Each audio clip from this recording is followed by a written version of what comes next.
Buzz. Le Buzz Bourgogne-Franche-Comté. Fréquence Plus met la lumière sur vous qui faites vibrer la région. Fréquence Plus.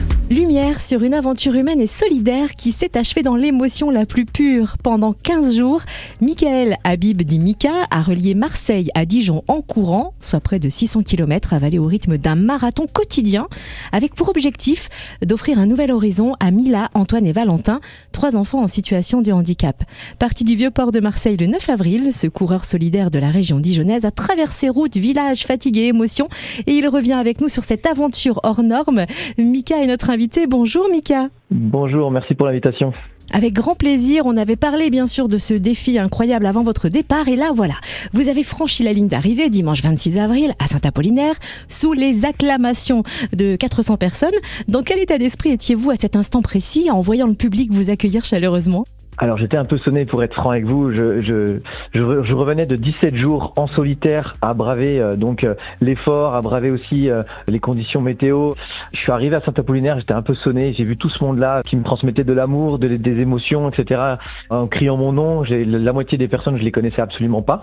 Donc j'ai eu beaucoup d'amour, mais à la fois j'étais tellement épuisé, tellement sonné que je savais plus trop où j'étais et ça m'a rempli le cœur de joie et c'était une arrivée juste exceptionnelle. Je m'en doutais absolument pas qu'il allait y avoir autant de monde. Alors courir l'équivalent d'un marathon par jour pendant 2 semaines, c'est une épreuve titanesque. Comment votre corps et votre esprit ont-ils tenu dans les moments les plus difficiles ? Quel a été votre moteur lors des moments de fatigue ?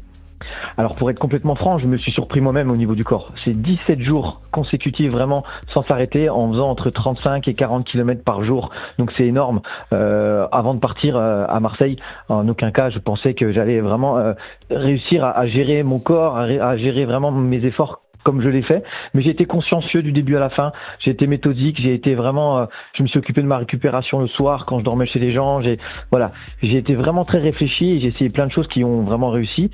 Comment on fait pour garder ce moteur-là ? Tout simplement, je pensais à ces enfants qui, eux, n'ont pas la chance d'avoir des jambes qui fonctionnent, je pensais à eux, même si quand j'avais vraiment très mal, quand j'avais mal aux pieds, quand j'étais épuisé, je pensais à eux qui m'attendaient à la ligne d'arrivée, qui, eux, n'ont pas cette chance, donc je leur ai prêté moi mes jambes aujourd'hui et j'ai fait le maximum pour les mettre en lumière sur mon aventure, pour parler d'eux, pour parler de leur maladie, parce que c'est eux qui sont courageux aussi, depuis qu'ils sont enfants, qui travaillent sur leur handicap, qui essayent d'avancer, de progresser, c'est très dur pour eux.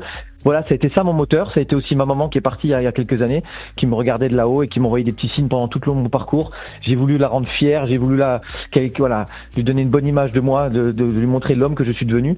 Et voilà, c'est toutes ces petites choses-là qui m'ont porté et c'est aussi les valeurs que j'avais envie de transmettre sur les réseaux et dans le monde entier et que j'ai apparemment réussi à transmettre. Oui, c'est ce que j'allais dire, c'est totalement réussi et vraiment cet exploit force l'admiration. Alors vous parliez justement avec beaucoup d'amour, d'affection de Mila, Antoine et Valentin.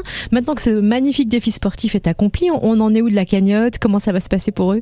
Alors aujourd'hui, la cagnotte s'élève à 5 500 €, donc c'est vraiment bien, sachant que la cagnotte continue à monter.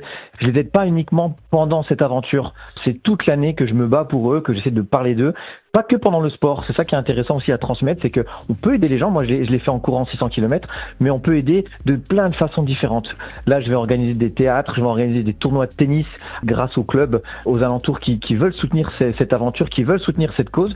Et voilà, tous ensemble on crée des choses et tous les dons, tous les fonds seront reversés donc à ces enfants-là pour continuer à faire monter la cagnotte et pour continuer à espérer un jour pouvoir les faire évoluer, notamment Antoine et Valentin qui ont une maladie qui est progressive. Donc le but un jour c'est qu'ils puissent être autonomes comme tous les autres enfants du monde.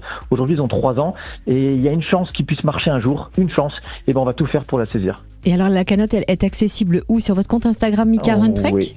Tout à fait. La cagnotte est accessible un peu partout, notamment sur mon compte Instagram Mika Runtrek, dans mon lien de la biographie. Également sur Facebook, sur mon Facebook, Mika, plus loin H-A-B-I-B, Habib. On peut mettre 5, 10, 15, 20 €. Il n'y a pas de petits dons. Si tout le monde met un minimum, on va pouvoir faire des grandes choses pour les aider, ces enfants. Et on va pouvoir être fiers d'eux et eux, en tout cas, ils auront le sourire. Votre enthousiasme et votre ténacité sont vraiment très inspirants. Alors une dernière question, quel a été le moment le plus marquant de cette course, celui que vous garderez longtemps en mémoire et dans votre cœur ? Ouais, alors il y en a tellement, vraiment, je dirais les rencontres aussi avec les gens, on n'en parle pas assez, mais j'ai choisi aussi cette aventure pour rencontrer les gens, pour aller chez eux, notamment les gens qui me suivent sur Instagram. Instagram m'a beaucoup donné depuis quelques années, depuis que j'ai perdu ma maman, et j'ai voulu le rendre aux gens, tout simplement en allant les rencontrer, en allant partager une soirée, un repas avec eux, et ça a été juste des soirées formidables. J'ai rencontré des gens incroyables, ils se sont occupés de moi comme si j'étais un membre de leur famille, et ça c'était très émouvant et très touchant. Après il y a eu les conditions météo que j'ai dû braver, entre le vent, entre le Mistral, entre les gros chaleurs, c'était très difficile.